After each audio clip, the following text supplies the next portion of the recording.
Hello à tous, j'espère que vous allez bien. Donc aujourd'hui c'est un petit épisode car pour être franche avec vous, je suis complètement malade, donc ma voix est en train de partir en cacahuète. Mais je ne voulais pas louper une semaine, donc même si c'est un peu plus court que d'habitude, je vais quand même essayer de vous faire le maximum de ce que je peux avec ma voix cassée. Et surtout que je vais vous parler d'un sujet qui est absolument dans l'air du temps, qui est surtout en lien aussi avec le calendrier, car comme vous le savez peut-être déjà, le Black Friday arrive et d'ici quelques semaines également les soldes. Mais entre-temps, on peut également apprendre à s'habiller tendance avec un petit budget.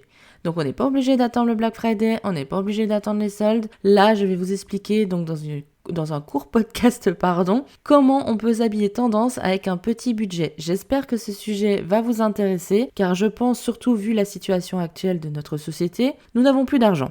Clairement, il faut dire les choses, nous avons pour la plupart plus d'argent et nous préférons donc mettre l'argent dans d'autres choses plus utiles, notamment la nourriture ou alors nos factures. C'est vrai qu'on laisse un petit peu de côté, on va dire, ce que nous aimons habituellement. Donc par exemple, pour moi, c'est la mode. Par exemple, pour d'autres, je sais pas, c'est le foot. Ou d'autres encore, c'est la peinture. D'autres encore, c'est le sport. Enfin bref, en ce moment, on vit dans une société où il est très compliqué d'avoir des passe-temps, d'avoir des hobbies. Oui, j'allais dire la mode est un hobby pour moi. Donc c'est vrai que c'est compliqué d'avoir, on va dire, cette sensation de bonheur quand on n'a plus d'argent. Donc c'est pour ça, là, à travers cet épisode, je vais vous donner quelques astuces pour toujours, donc pour les personnes qui aiment la mode, toujours s'habiller tendance, mais cette fois avec un petit budget. Donc je vous invite à vous installer confortablement, à mettre vos écouteurs comme d'habitude et surtout détendez-vous et passez un agréable moment avec ma douce voix complètement cassée. Allez, on se retrouve juste après le jingle.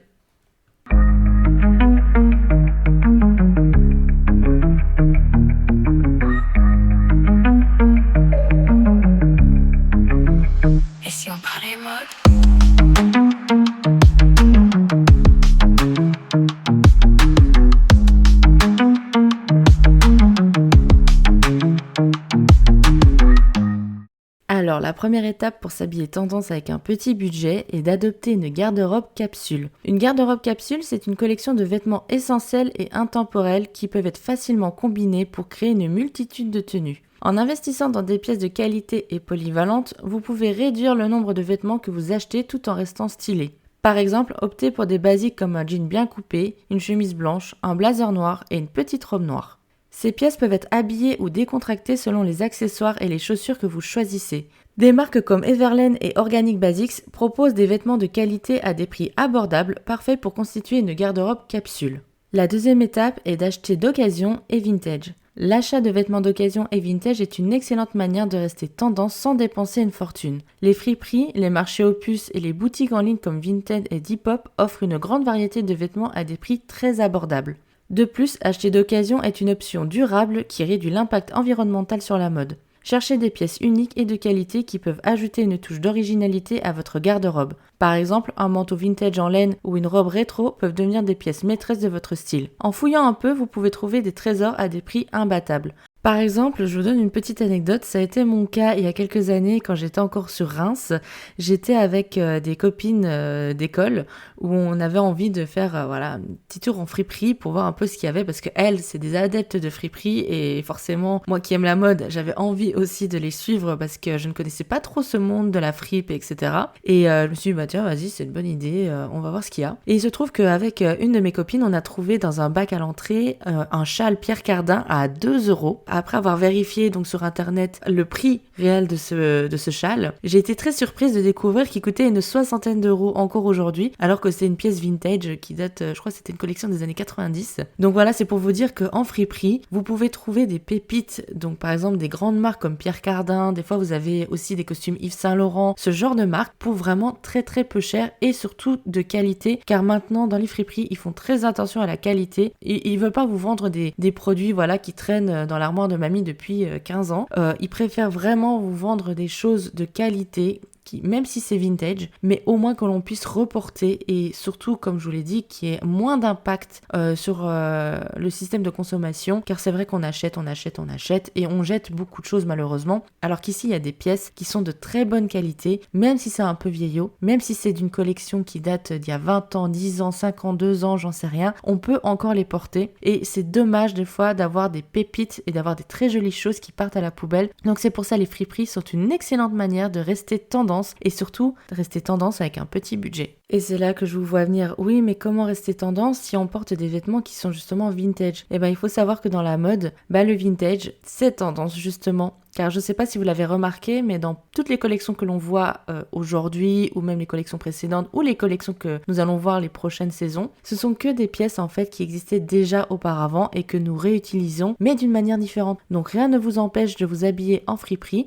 et de donner votre identité à votre tenue en la rendant tendance, donc avec ce que vous avez pu voir peut-être lors des dernières Fashion Week, avec un accessoire, avec, je sais pas, des fois, si vous êtes doué en couture, vous pouvez aussi retravailler le vêtement à votre sauce. Faut savoir que la mode, il y a des inventions, mais c'est surtout un jeu de réutilisation des vêtements précédents que l'on remet au goût du jour. Bon, on continue ce podcast avec la 3e étape qui est de profiter des ventes et des promotions, comme je vous l'expliquais en début de podcast avec par exemple le Black Friday, les soldes, mais il y a d'autres promotions qui sont également en ligne, donc sur internet ou en magasin. Il faut savoir que les ventes et les promotions sont des occasions idéales pour acheter des vêtements de qualité à des prix réduits. Par exemple, inscrivez-vous aux newsletters de vos marques préférées pour être informé des soldes et des offres spéciales. Ou alors, inscrivez-vous également aux ventes privées pour avoir accès en avant-première aux meilleures collections à prix réduit. Des sites comme The Outnet et Yox proposent des vêtements de créateurs à des prix réduits toute l'année. N'oubliez pas aussi de vérifier les sections outlet de vos marques préférées. Vous pouvez y trouver des vêtements durables et tendance à des prix très réduits. Et petite astuce, planifiez aussi vos achats pendant les périodes des soldes pour maximiser vos économies.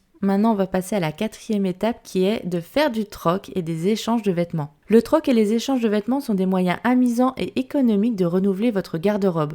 Organisez des soirées d'échange de vêtements avec vos amis et participez à des événements de troc dans votre communauté. Vous pouvez échanger des vêtements que vous ne portez plus contre des pièces que vous aimez sans dépenser un centime. Il y a par exemple des plateformes en ligne comme Swap Society et Rehash qui facilitent également les échanges de vêtements entre utilisateurs. C'est une excellente manière de donner une seconde vie à vos vêtements et de découvrir de nouvelles pièces sans dépenser d'argent.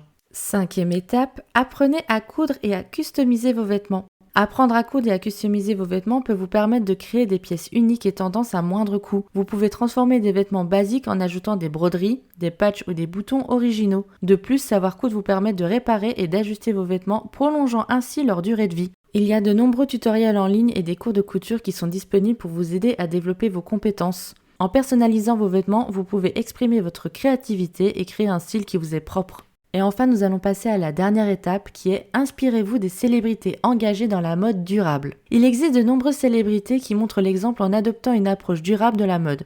Par exemple, Emma Watson est une fervente défenseuse de la mode éthique. Elle a notamment lancé l'initiative The Press Tour pour promouvoir des marques durables et a souvent été vue portant des vêtements éthiques sur le tapis rouge. Stella McCartney, bien qu'elle soit une créatrice de mode, est également une célébrité qui incarne la mode durable. Elle refuse d'utiliser du cuir ou de la fourrure dans ses collections et milite pour des pratiques de production respectueuses de l'environnement. Rosario Dawson, actrice et cofondatrice de la marque de mode durable Studio 189, utilise sa plateforme pour promouvoir la mode éthique et le commerce équitable. Elle porte régulièrement des vêtements de sa propre marque qui sont fabriqués de manière durable en Afrique. Alia Bhatt, actrice de Bollywood, a également adopté une approche durable de la mode. Lors de son mariage, elle portait une lehenga conçue à partir de chutes de tissu, mettant en avant l'importance de l'upcycling. Elle a également investi dans des entreprises durables et lancé une ligne de vêtements pour enfants respectueuse de l'environnement. C'est en adoptant une garde-robe capsule, en achetant d'occasion, en profitant des ventes, en faisant du troc, en apprenant à coudre et en s'inspirant des célébrités engagées dans la mode durable que vous pouvez rester stylé tout en respectant votre portefeuille et aussi la planète. J'espère que vous avez trouvé ces conseils utiles et que vous êtes prêts à adopter une approche plus durable et économique de la mode. Et voilà, on arrive à la fin de ce podcast et moi qui vous disais que ce serait un court podcast, je vois qu'on est en train de dépasser les 9 minutes. Donc au final, il est... c'est comme d'habitude, sauf que là, vous avez pu entendre ma douce voix bien cassée et aussi ma voix très fatiguée parce que comme je vous l'ai dit, je suis malade. Donc on va dire que la fatigue est également présente. J'espère que ça s'est pas trop entendu. Mais en tout cas, j'espère que cet épisode vous a plu et n'hésitez N'hésitez pas à me donner vos trucs et astuces sur mes comptes Instagram, TikTok et Facebook de Parlons Mode. Je partagerai vos meilleurs conseils car je pense que ça peut être utile à absolument tout le monde. N'hésitez pas aussi à mettre une note à la chaîne et de la partager aux autres passionnés de mode. Et comme je vous le disais, Parlons Mode, c'est également disponible sur Instagram, TikTok et Facebook si vous voulez des contenus mode inédits. Donc n'hésitez pas à me suivre également sur ces réseaux sociaux. On se retrouve jeudi prochain à 7h45 sur Spotify et Amazon Music pour un nouvel épisode. Merci de votre écoute et à très vite sur Parlons Mode. Bye bye!